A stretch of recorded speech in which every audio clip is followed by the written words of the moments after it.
തിരുവനന്തപുരത്ത് MM ഹസൻ മാധ്യമങ്ങളെ കാണുന്നു. തത്സമയം.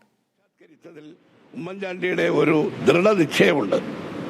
ഈ പദ്ധതി പ്രഖ്യാപിച്ച ഉടനെ ഇന്നത്തെ മുഖ്യമന്ത്രിയുടെ ഉടമസ്ഥതയിലുള്ള പത്രമാണ്. ദേശാഭിമാനി കൊടുത്ത തലക്കെട്ട് പഴയ പത്രം പരിശോധിച്ചാൽ അറിയാം. 5000 കോടിയുടെ കടൽ കൊള്ള എന്നാണ്. ആരോപണങ്ങൾ ഉന്നയിച്ചു. ഈ പദ്ധതി അനുവദിച്ചതിൽ മുഖ്യമന്ത്രിക്കെതിരെ സാമ്പത്തികമായ ആരോപണങ്ങൾ ഉന്നയിച്ചുകൊണ്ട് അന്വേഷണം ആവശ്യപ്പെട്ടു. അന്ന് CPM സെക്രട്ടറി ആയിരുന്ന പിണറായി വിജയൻ. അന്ന് ഉമ്മൻചാണ്ടി അസന്നിഗ്ധമായി പറഞ്ഞു, എന്ത് ആരോപണങ്ങൾ ഉന്നയിച്ചാലും അതിൽ ആ ആരോപണങ്ങൾ കേട്ട് ഭയന്നോടാൻ പോകുന്നില്ല. UDF സർക്കാരിന്റെ ദൃഢനിശ്ചയമാണ്, ഞങ്ങളിത് നടപ്പിലാക്കുക തന്നെ ചെയ്യും. അദ്ദേഹം ആ നടപ്പിലാക്കാനുള്ള അദ്ദേഹത്തിന്റെ ദൃഢനിശ്ചയമാണ്, അദ്ദേഹത്തിന്റെ വിഷനാണ് ഈ വിഴിഞ്ഞം തുറമുഖം യാഥാർത്ഥ്യമാക്കിയത്. ഉമ്മൻചാണ്ടി കേരളത്തിന്റെ വികസന നായകൻ എന്ന് നമ്മൾ വിശേഷിപ്പിക്കുന്നതിന് കാരണം എന്താ? അദ്ദേഹം കൊച്ചിൻ മെട്രോ റെയിൽ, കണ്ണൂർ വിമാനത്താവളം, ഇതെല്ലാം അദ്ദേഹത്തിന്റെ വിഷനായിരുന്നു. യഥാർത്ഥത്തിൽ നിയമസഭയിൽ ഇന്നലെ ഈ വിഴിഞ്ഞം തുറമുഖത്തിന്റെ പിതൃത്വമാർക്ക് ആരുടെ കുഞ്ഞാണ് എന്ന് ചർച്ച നടന്നുവെന്ന് ഞാൻ പത്രത്തിൽ വായിച്ചു. അക്ഷരാർത്ഥത്തിൽ വിഴിഞ്ഞം തുറമുഖം ഉമ്മൻചാണ്ടിയുടെ ബേബിയാണ്, UDFന്റെ ബേബിയാണ്. ആ കാര്യത്തിൽ ആർക്കും ഒരു തർക്കവും വേണ്ട. കഴിഞ്ഞ ഈ ക്രെയിൻ ഉദ്ഘാടനത്തിൽ പ്രതിപക്ഷ നേതാവിനെയും ശ്രീ ശശി തരൂരിനെയും എല്ലാം വിളിച്ചിരുന്നു.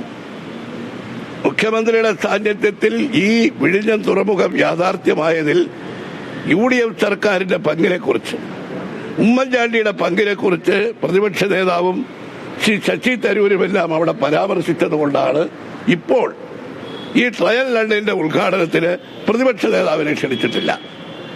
കേരള സർക്കാരിന്റെ ഒരു വലിയ വികസന പദ്ധതി UDF സർക്കാരിന്റെ കാലത്ത് ആരംഭിച്ചത് ഉദ്ഘാടനം ചെയ്യുമ്പോൾ, അതിന്റെ ട്രയൽ റൺ ഉദ്ഘാടനം ചെയ്യുമ്പോൾ പ്രതിപക്ഷ നേതാവിനെ വിളിക്കണം എന്ന് പ്രത്യേകിച്ച് ആരെങ്കിലും പറയണോ? പ്രതിപക്ഷ നേതാവിനെ വിളിക്കാത്തതിൽ ഞങ്ങൾക്ക് ശക്തമായ പ്രതിഷേധമുണ്ട്. MP യെ വിളിച്ചില്ല. പ്രധാനമായിട്ട് MP യെയും പ്രതിപക്ഷ നേതാവിനെയും വിളിക്കാത്തത് വളരെ തെറ്റായ ഒരു വളരെ പ്രതിഷേധാർഹമാണ്. ഞങ്ങൾ ഈ പ്രതിപക്ഷത്തായിരുന്നപ്പോൾ LDFും മാർക്സിസ്റ്റ് പാർട്ടിയും എടുത്ത സമീപനമല്ല. ഇതിന്റെ പ്രവർത്തനങ്ങൾ മുമ്പോട്ട് കൊണ്ടുപോകാൻ പരമാവധി UDF സഹായിച്ചിട്ടുണ്ട്. ജുഡീഷ്യൽ അന്വേഷണവും വിജിലൻസ് എൻക്വയറിയും എല്ലാം നടത്തിയിട്ടും പിണറായി വിജയൻ ഉന്നയിച്ച ഒരു ആരോപണവും തെളിയിക്കാൻ കഴിയില്ല. ഇപ്പോഴും ഞങ്ങൾ എടുത്തിരിക്കുന്ന നിലപാട്, ഈ വിഴിഞ്ഞം തുറമുഖത്തിന്റെ വികസനത്തിന് എല്ലാ പ്രവർത്തനങ്ങളിലും ഞങ്ങളുടെ പൂർണ്ണമായ പിന്തുണയുണ്ട്. പക്ഷേ നാളത്തെ ഈ പരിപാടിയിൽ ഉമ്മൻചാണ്ടിയുടെ പ്രതിനിധിയായ യഥാർത്ഥത്തിൽ പ്രതിപക്ഷത്തിന്റെ നേതാവിനെയും ശശി തരൂരിനെയും ക്ഷണിക്കേണ്ടതായിരുന്നു. അതിനുള്ള പ്രതിഷേധം ഞങ്ങൾ രേഖപ്പെടുത്തുന്നു. പക്ഷേ നാളെ ഈ ഉദ്ഘാടനം രാവിലെ നടക്കുന്നു. നാളെ വൈകുന്നേരം വിഴിഞ്ഞം തുറമുഖത്തിന്റെ യഥാർത്ഥമായിട്ടുള്ള ജനയിതാവ് ഉമ്മൻചാണ്ടിയുടെ ആ നേതൃത്വം, അദ്ദേഹത്തിന്റെ പങ്ക് ജനങ്ങളുടെ മുമ്പിൽ ഞങ്ങൾ സമർപ്പിച്ചുകൊണ്ട്, ഉമ്മൻചാണ്ടിക്ക് അഭിവാദ്യം അർപ്പിച്ചുകൊണ്ട് നാളെ വൈകുന്നേരം UDFന്റെ നേതൃത്വത്തിൽ എല്ലാ ജില്ലാ തലസ്ഥാനങ്ങളിൽ എല്ലായിടത്തും UDF പ്രകടനം നടത്തുകയാണ്. ആ യഥാർത്ഥത്തിൽ മദർഷിപ്പ് വരുന്നതിന്റെ ആഹ്ലാദവും ഉമ്മൻചാണ്ടിക്ക് അഭിവാദ്യവും അർപ്പിച്ചുകൊണ്ടുള്ള പ്രകടനം നാളെ UDF ജില്ലാ കമ്മിറ്റികൾ എല്ലാ ജില്ലാ ആസ്ഥാനങ്ങളിലും നടത്തുന്നതാണ്.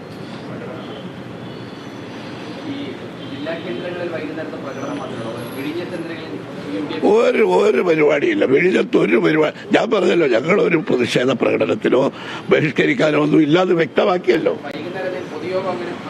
ഞങ്ങൾ ഇല്ല, ഞങ്ങളുടെ തീരുമാനം പറഞ്ഞു. അതൊന്നുമില്ല, ഞങ്ങൾ ബഹിഷ്കരിക്കാനൊന്നും തീരുമാനിച്ചിട്ടില്ല. ഈ പ്രതിഷേധം പറയുകയാണ് വിളിക്കാത്തത്. ഉമ്മൻചാണ്ടിയുടെ ഒരു ബേബി, UDFന്റെ ഒരു പ്രതിനിധി പ്രതിപക്ഷ നേതാവിനെ വിളിക്കാത്തതിനുള്ള ഞങ്ങളുടെ പ്രതിഷേധം അറിയിക്കുന്നു. ഉമ്മൻചാണ്ടിക്ക് അഭിവാദ്യം അർപ്പിച്ചുകൊണ്ട് വൈകുന്നേരം എല്ലാ ജില്ലകളിലും ഞങ്ങൾ ജില്ലാ ആസ്ഥാനത്ത് പ്രകടനം. അതവരോട് ചോദിക്കണം. നമ്മളോട് ചോദിച്ചാൽ രാഷ്ട്രീയം പറയാനുള്ളൂ.